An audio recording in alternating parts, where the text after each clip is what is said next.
Hi, Nikki. As soon as you told me, do I want to come to this forum, I didn't look at the whole email and the whole thing, and I said yes, because there are people and friends and circle when you don't think twice and you just agree, and then the rest follow. Delighted to be here with this small group of people. I am talking to you from a place on East Coast in India called Puducherry and Pondicherry. It's a French town.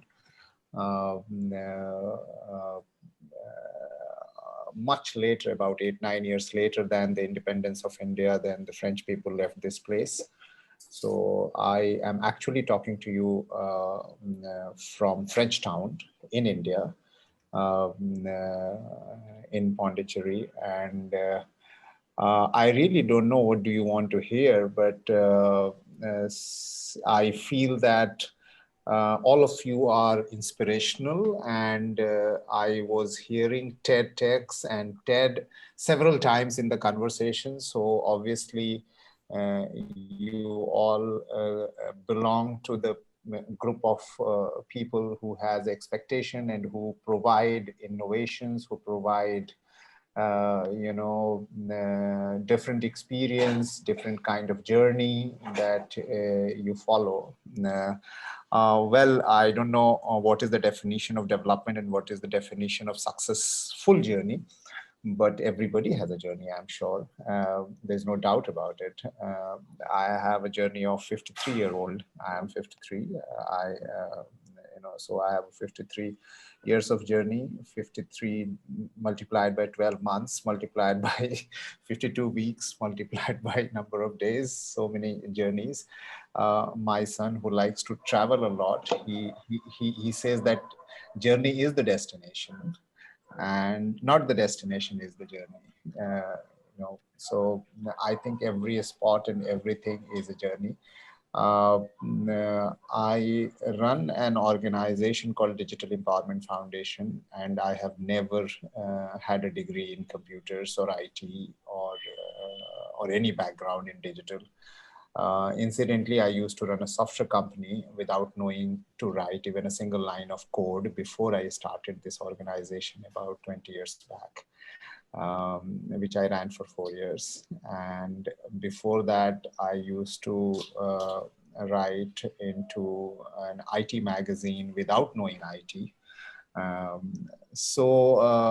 think it is something like without driving license, you get onto the road and you start learning to drive, and the journey starts coming.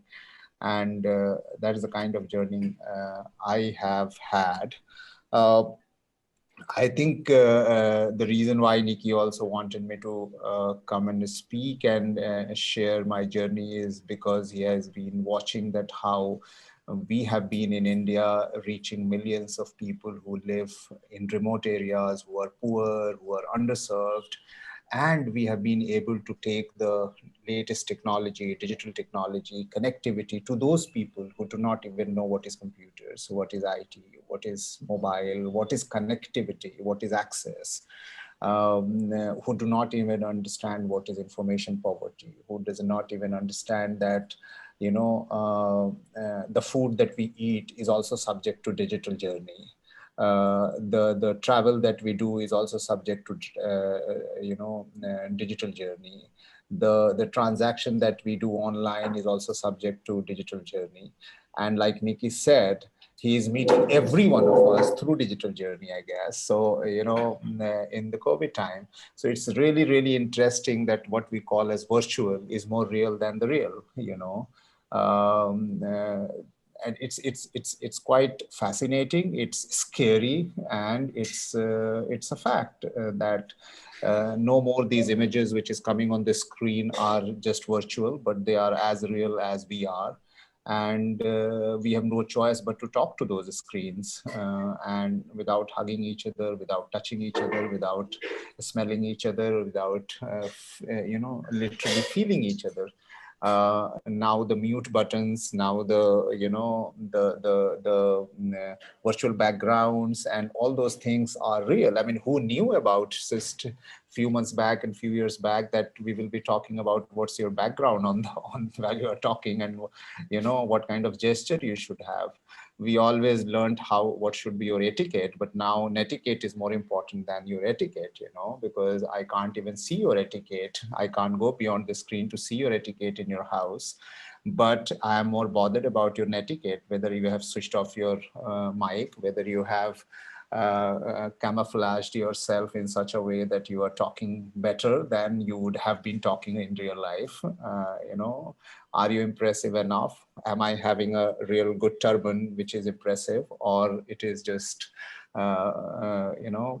and without having, it's something like when you have a camera on the face, you are enjoying the face, and suddenly when the camera focuses out, you see that the person doesn't have any dress below the neck, so but uh, uh, uh, jokes apart, but what I'm actually trying to bring in that India is a country which lives in several layers. We are in 17th century, we are in ancient world, we are in modern world, we are in semi-modern world, we are in futuristic world. If you walk out in India, you will have bullock cart, you will have people like what Sajin was saying, what the name of the person who was speaking before me? Uh, That Suraj. Suraj, yeah, like the way Suraj was saying that there are many people who do not have toilet, and while the development indices says that if you don't have a toilet, you may not be a developed country. And in India, you will have more people having mobile than the number of toilets here. So, and there has been a headline in the newspaper: India has more mobile phones than toilets. India sends more WhatsApp messages than they have ever written in their life, being illiterate country. Uh, India India speaks more than they write. India sings more than they can. They have listen to the music. So it's a country which is extremely developed, to have the most futuristic way of living also. And if that is the definition of being developed, which I doubt, and at the same time it lives 500 years back as well, where nothing has moved. If you go to the villages of India, literally nothing has moved. People live in several hundreds and thousands of villages where there is no electricity, when there is no internet connectivity. You talk about 4G and 5G, they don't even have a G. There is no G. You live in a, and by the way, they might be living much more happily. Like there is a joke that somebody was saying that the real consultant wants to sell something that you already own, and somebody wanted to sell the happiness to the poor people. And it was some sea beach on which the fisherman was talking to this rich man and this consultant, and he said that I will give you an idea how to become a rich fisherman.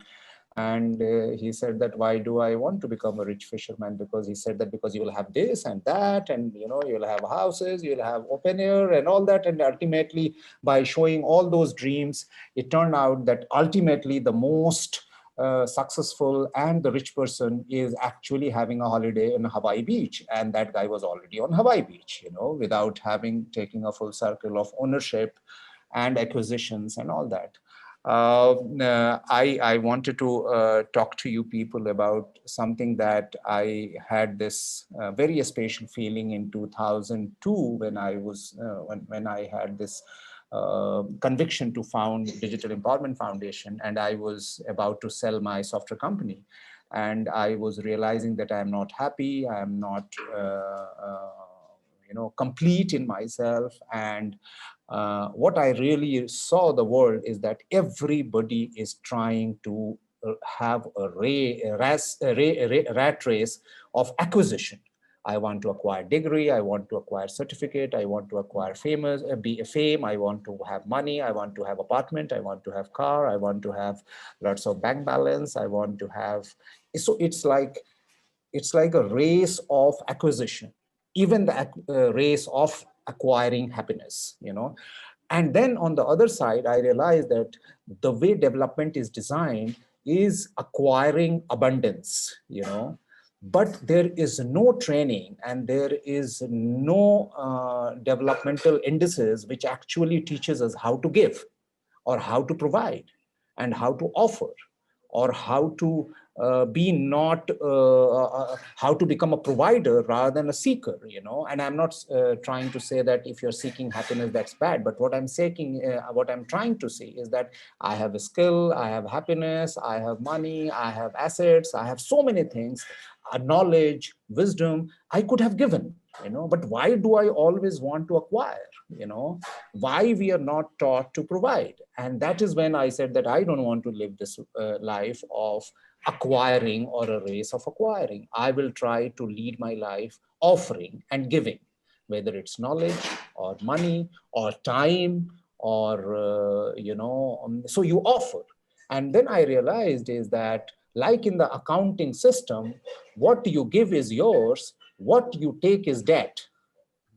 In the accounting system, it is written in the balance sheet is written in a way that what you give is written as your asset and what you take is written as your debt.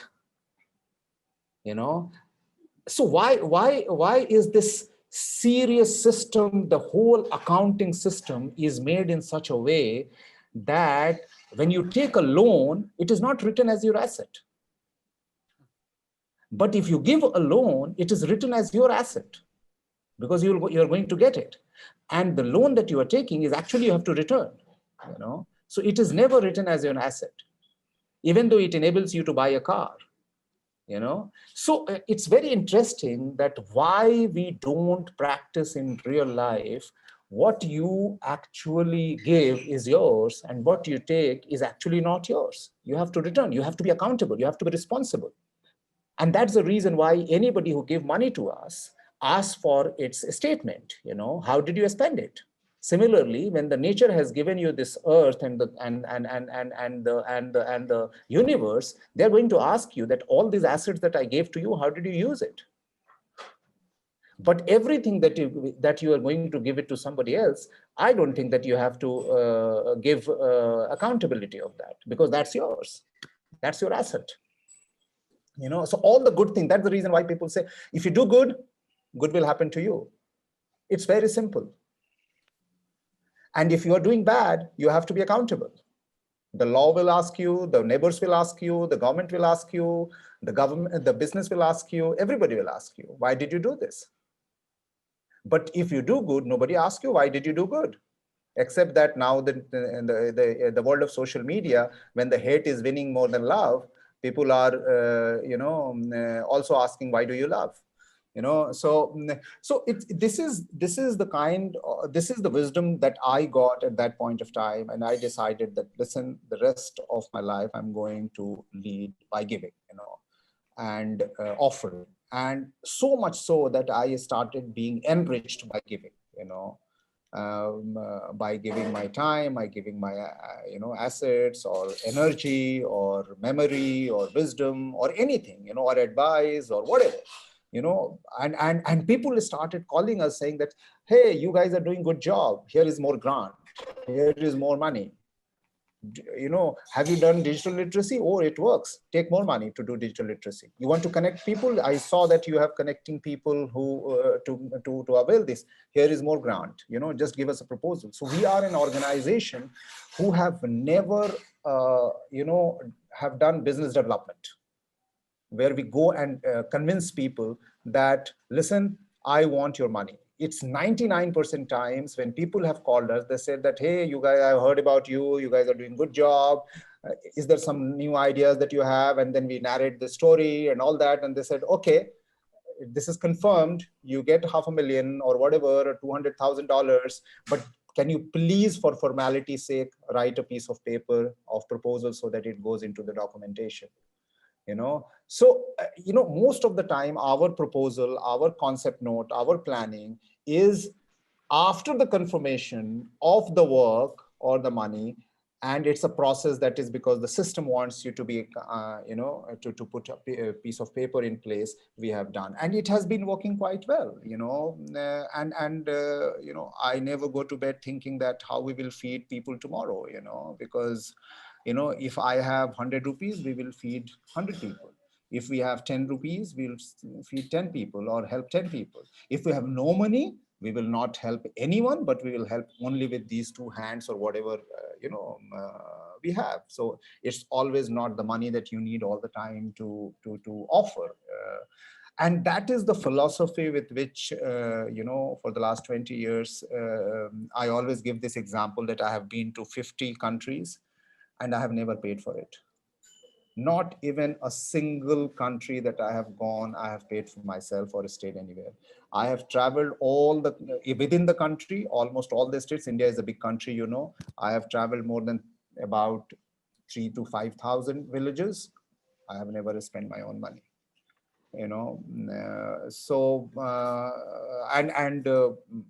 it has been happening naturally. So much so that Nikki said that you have to come and talk, and I said yes. Sharing happiness, sharing your journey is a good idea. And what I believe is that to do a storytelling, you have to write the story. That means you have to do the story. You don't have to write the story. The best stories are living stories, and then you can narrate it well. And if you narrate it well, then obviously people are there to listen, people are there to help and support and all that. In the last 18 years, today 17th, right? So yesterday 16th was the 18th birthday of Digital Empowerment Foundation. We are more than 300 people. We have 10,000 digital foot soldiers spread across all the villages in the country, in about 700 locations, 750 locations in 130 districts and 25 states out of 35 states of the country. And we have impacted and somehow less or more impacted about 15 million people in the last 18 years. And I feel that we are still not tired. I think we can do more.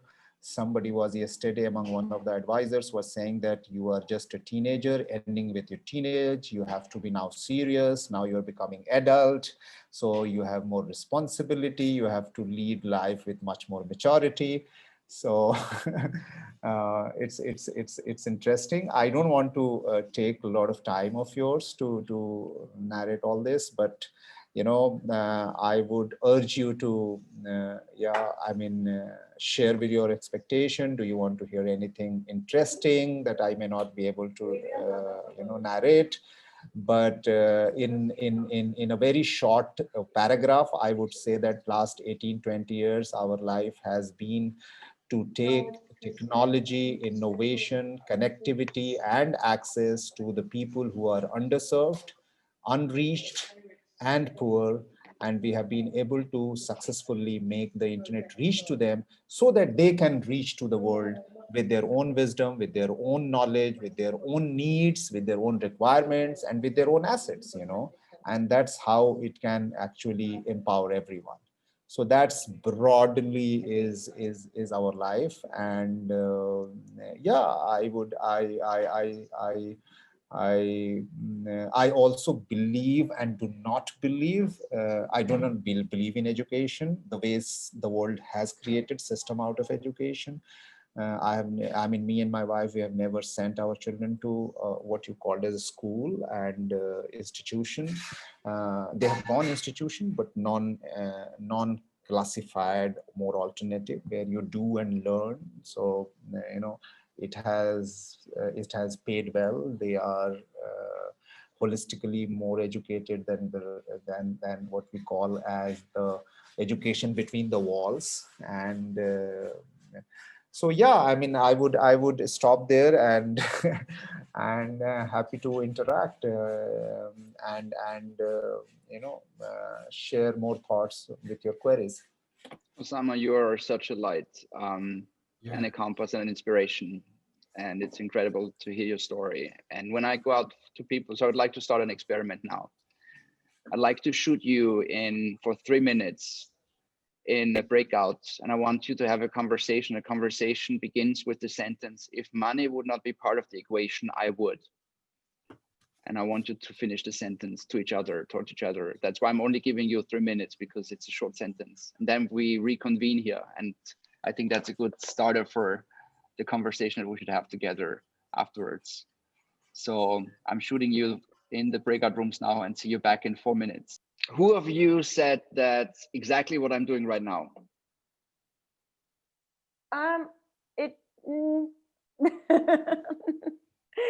Kind of, but not really. In a different form, potentially. Share about your conversation, Marcus. Oh, I muted yourself. Yeah. So I've shifted machine. I'm on my Mac now. I would be doing the same.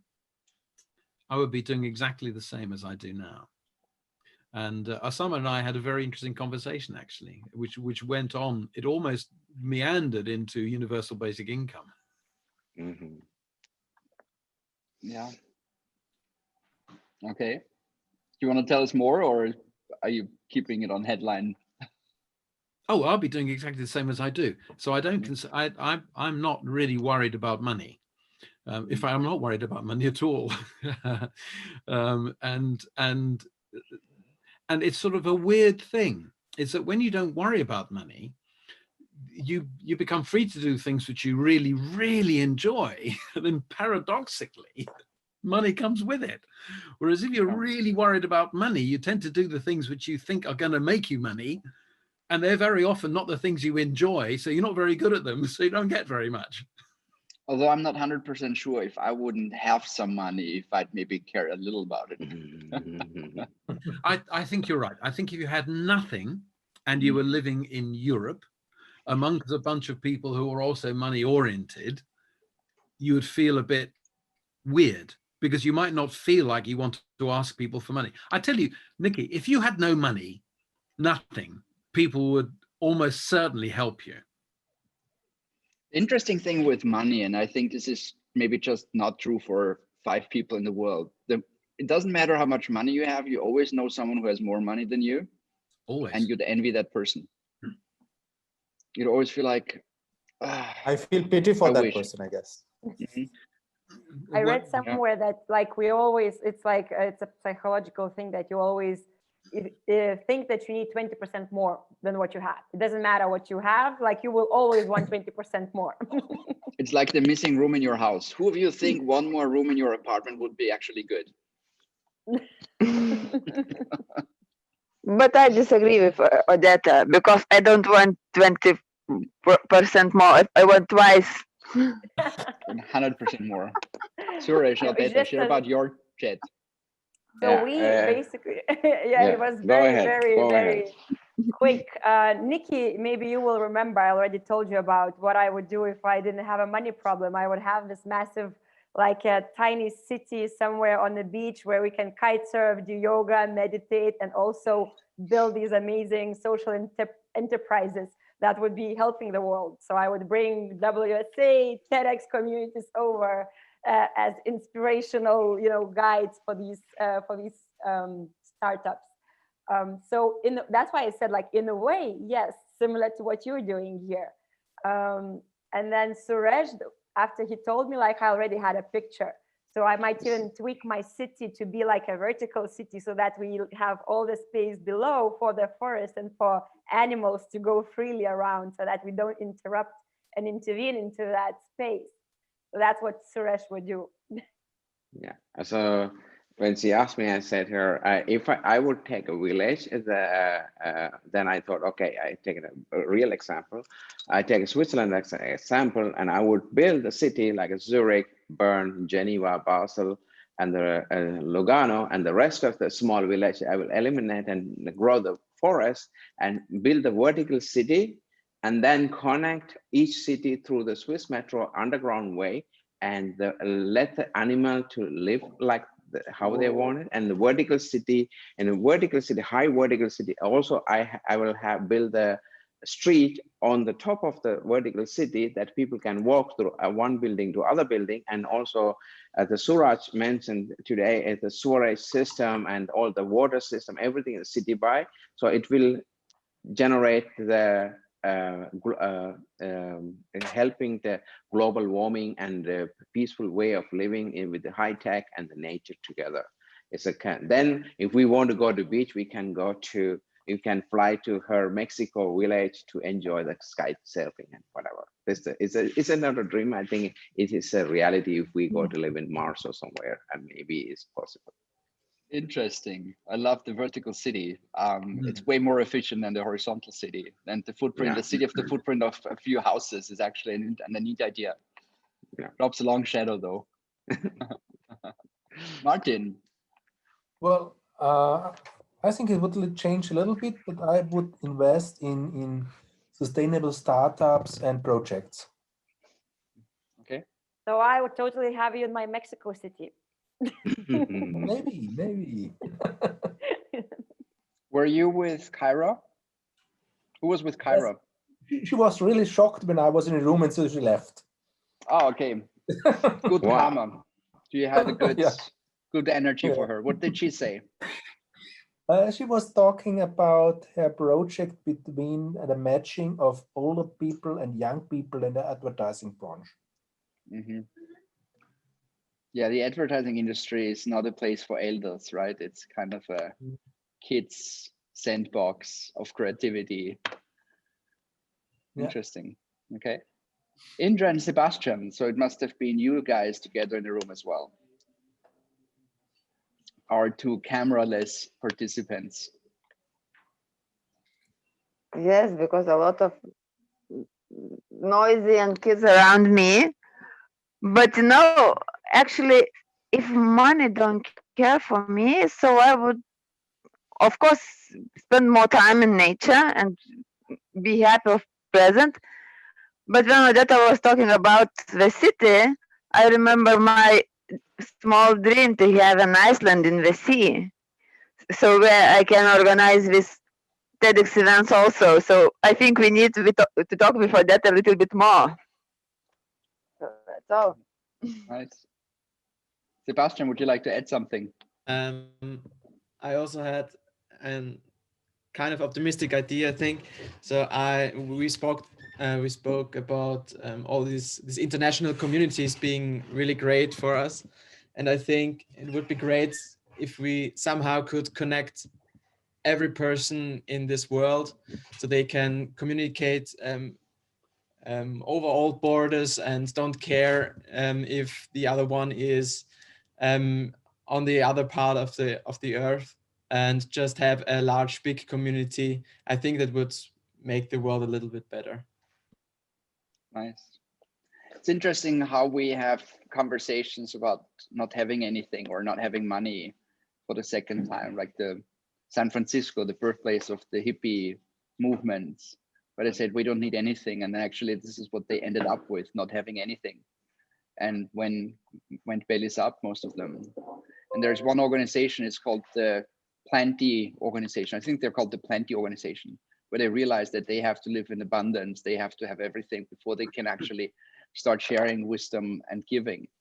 And no one in the room would say, Osama doesn't have anything, you're super rich. And then there are friends of mine who live in Austria. They're called the Dreamers, the Dream Academia. They don't have a business plan for 10 years. They just want to bring people closer to their dreams. And I coined the term reputation billionaires for them, because I said, you're a billionaire, you're a reputation billionaire. And that's probably true for Osama as well. You're a billionaire. And that's what opening doors in a way smoother and nicer way than money will ever build. And I think in the future, reputation will become so much more important. And it's already so important today, right? When you book an Airbnb and all your Airbnb credit tells other hosts that you leave places in a very dirty place, no one will ever give them your home, no matter what you're going to pay for it. And if you vomit in every Uber and drop stuff in every Uber, no one will ever pick you up anymore because you've got bad rating. And it doesn't matter how much you're willing to pay for the ride, you're not going to have a driver. So it's more and more shifting. And I just love these. I mean, Osama, you said it so nicely. If you want to write stories, you have to live them first. And these are the best stories, right? And living the talk, living the concept is so inspiring. I really loved listening to you, and it was really great. It gave me so many, you painted so many beautiful pictures. Really enjoyed this. I have a very sorry, go on. Yeah, no, I just wanted to open up the floor for the last 15 minutes to all of you. So I was basically, like really anxious and stepped my foot before you did that. I have a very philosophical question that has been like in the background in my head for a long time. And just we're talking already a lot about, giving instead of acquiring, and a lot of like different ways of living the life, especially for the capitalist economy. What do you think, like if it wasn't the US, if it was like China or India or like an African country that were the first superpowers in the world, what do you think the world would be like? Maybe Osama, like if India was the first, obviously India was the leader of the world back in the ancient times, but like if in the modern age, if the tables were turned around and India was the first global like leader, economy leader, or whatever it would be, what do you think the world would be like? What values would we have? I don't know. This is. I don't want to answer from the perspective of utopian world, because what we have seen is that when power corrupts people, absolute power corrupts absolutely. So if India would have been a leader, maybe it would have been America only. If China would be powerful or the leader of the world, it would be as capitalist, maybe even being a communist country. I don't know. I mean, I don't know. So what I'm actually trying to feel to answer and imagine that India has, I would say, invaded or influenced the world through their soft power, which is culture, culinary. O kodėl mano striukė ant žemės mėtosi? Pakelk, prašau. Only yes, I got that. Indra.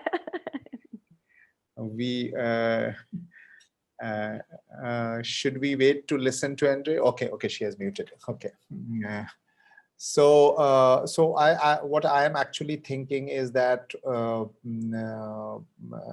the influence of culture, heritage, lifestyle, belief and faith is a different way of leading the world than a capitalism or communism or any ism, or even for that matter democracy. So I would say is that when you are saying that what would have been the world if India had led, I would say that if at all I reply to it positively, it would have been better be more from the culture perspective, where everybody is going to find out what's the best food of India, or people love people of India because of food, or love people of India because of language, love people of India because of the talk they do, or the love they offer, or whatever. I mean, those kind of things, rather than saying that what's your GDP, how much of military power you have, or what is your bank balance, how many banks you can destroy, and how many people you can put it on hold because of your power of exploitation, and so on and so forth. I would rather say that any country would have led the world by their folk music, their culture, their singing, their eating, their faith in humanity rather than the faith in money, I would say. So going back to the separate room to discuss, if there was no money, the world leader would have been India, I would say. So, yeah, and so that is where I would stop. I love the idea that an absolute leader would lead to a dystopian world. Anyone else? The floor is open. For Omar, I agree with you with the food and everything with India. My mother was an Indian, not so far away from Pondicherry, I think Tiruchi. And my father's forefathers, I think they are from Kanchipuram, not so far away from your place. But I was born in Sri Lanka, my parents from Sri Lanka. I don't think that India could make it as a world leader because of the castle system and a lot of, and this still destroying India, I think. Yes. And absolutely. That's the main subject. And compared to China, like I think Chinese, they have, they made it one language. And this they can dominate, but is it good or bad? We don't know. But it was a great question. But I think what is missing, what I see is we have a lack of thinkers and philosophers, and that's a problem. Our society is driven by economic, and that's a problem. I think doesn't matter where we live, we face this problem. But Omar, Osama, you mentioned that if the corruption is there and you cannot come out.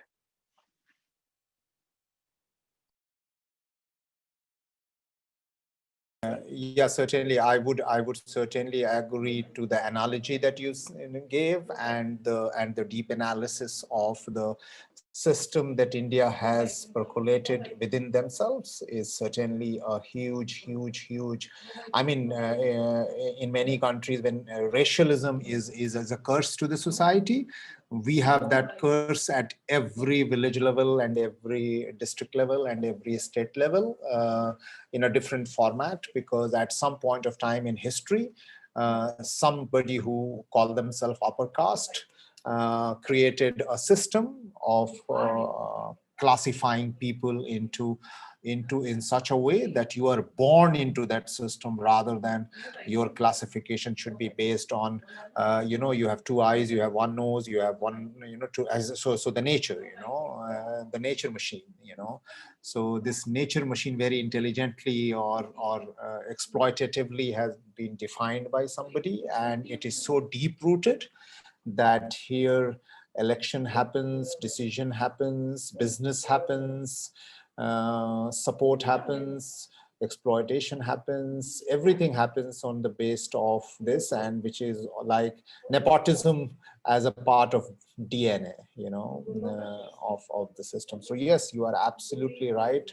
What at best it can be said is that even though with that kind of deep-rooted DNA problem that we have, we still live together, we still thrive together, we live as a unity in diversity, I would say.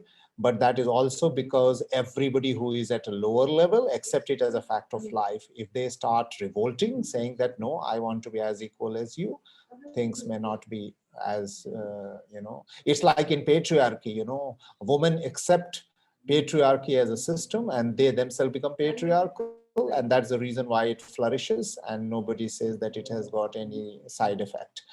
But if the woman starts saying that no, I will function as matriarchal and as equal to patriarchal, then obviously there will be no peace, and there will be a different kind of journey that we will have.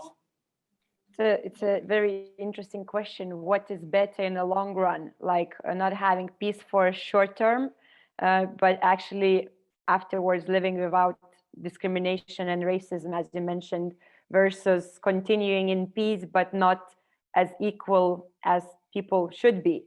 But I wanted to like I wanted to ask you a question closer to what you do.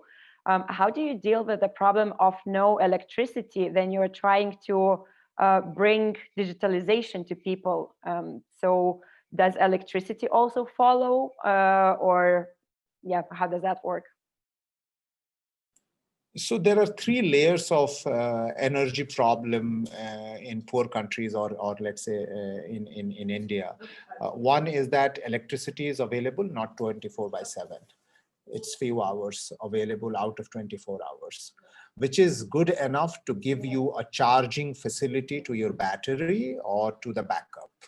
The second thing is that you need to first figure out that if you know digitalization, if you need computers and IT, for how many hours do you need? You don't need for 24/7. Nobody works 24/7 on computers or IT or having connectivity. So it is important to know that how much do you need. And therefore, all the devices which is battery based are much more functional and acceptable in remote areas than the direct electricity based. That's number one or two of the analysis. The third is that if you are really, really energy dark, absolutely no electricity, then we work with solar panels, and you will create that system to make energy available to the people. The third is you establish the access points in a place where you have a little access of electricity. And people go there. It's like going to the well to get your water rather than making the well or water to come to the house, so there are those options. Like in many places in India, there are mobile charging points also, although it just need 15-20 minutes of half an hour of timing of charging, but they go to some place and they plug in and charge and they take it, so that is how it works. I don't see electricity or a lack of it is a serious problem of digital intervention or digital inclusion. More bigger problem is access, as internet connectivity availability itself. That's a bigger problem than the electricity problem. And it I would say lack of electricity is not so severe that you bother about it. I have more questions. Can I? Yes, Odeta, go ahead. Too much and too many. Have you measured, like, social impact that digitalization has already had for those 15 million people that you affected? Like, for example, the female role in those villages, like, any other kind of side effects besides people getting knowledge? Have you measured? Have you done any research? Do you know anything? Yeah, so there are various level of research. If you read my columns and article in the newspaper that I write regularly, I have written for 10 years regularly on a weekly basis. So maybe you can search my name and search Live Mint, you will get to them, and those experiences has been shared. But in short, what happens is that the impact can be measured in several ways. It's something like a mobile in the hands of woman is giving her more freedom to access education, access liberty and freedom, and so on and so forth. Similarly, an access point, provision of access point empowers people to access food. And I want to give this example as an impact, because it is very easily understandable. In India, if you are a poor person, you are entitled for a certain number of days of job. And if you're a poor person, you are also entitled for ration, food, But in India, nobody can access those ration if your biometric is not authorized by a biometric reading machine in a real time, which is connected to the internet. So I'm a poor person. I don't know internet. I don't have computers. I go to this ration shop. I put my finger in a biometric machine. And if that biometric machine doesn't work for some problem, or it is not connected in real time, or it says your thumb is, because of the labor work, has lost few lines, and because of it is not, that means you're not going to get ration, that means that database decides your life, whether you will have access to food or not. So when we enable those access points to such people who would have been walking several kilometers, now it is in front of their houses, we feel it's a huge impact that at least the person is taking without any investment, easy access to ration, which he is entitled to or she is entitled to. I mean, who would say that in this case, internet is more important than food in that case, because it brings food to you. Wow, that is amazing. I will definitely search LiveMint. Thank you. Osama, we have hit the top of the hour, although I feel like I don't want to let go of you and spend the rest of the day with you in a conversation that I'm part of or enjoying to listen to. I'm so happy that you said yes without continue to read, because maybe you would have said no if you had continued to read.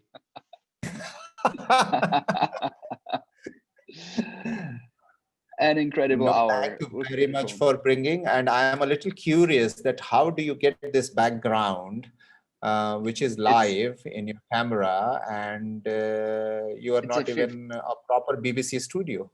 It's a 15-second loop. That's actually my real background. So today my real background isn't fully uncool. Usually it's just a wall behind me, but as I'm at the headquarters of the Moonshot Pirates, as you can see in the corner, that tote bag behind me. It's a little more fancy, but it's a 15 seconds video that's looping, and it's free to download from YouTube. And depending on what I'm at right now, you can see this is the virtual tours, or when we're in Silicon Valley, we have the Silicon Valley tours. So when I do coaching, it's like this. It's basically always the same video with this looping background. And it's kind your of office is nicer. branding. The real office this time is actually really nice, yeah. But that's kind of it. The weirdest session I had was when I was on a train from Vienna to Berlin, and for everyone in the room, it just looked the same. And behind me was a huge mess of a train in Berlin. Okay, great. Thank you very much for getting me here, and lovely to talk to every one of you. Nikki, Suresh, Odeta, Martin, Andre, Sebastian, and Marcus, who we just lost, I guess. He is probably having computer hiccups. Yeah. Let me know. My email is with Nikki. If there is anything you want to know more, if I can be of any favor or anything that I can do for any of you, that will be my privilege.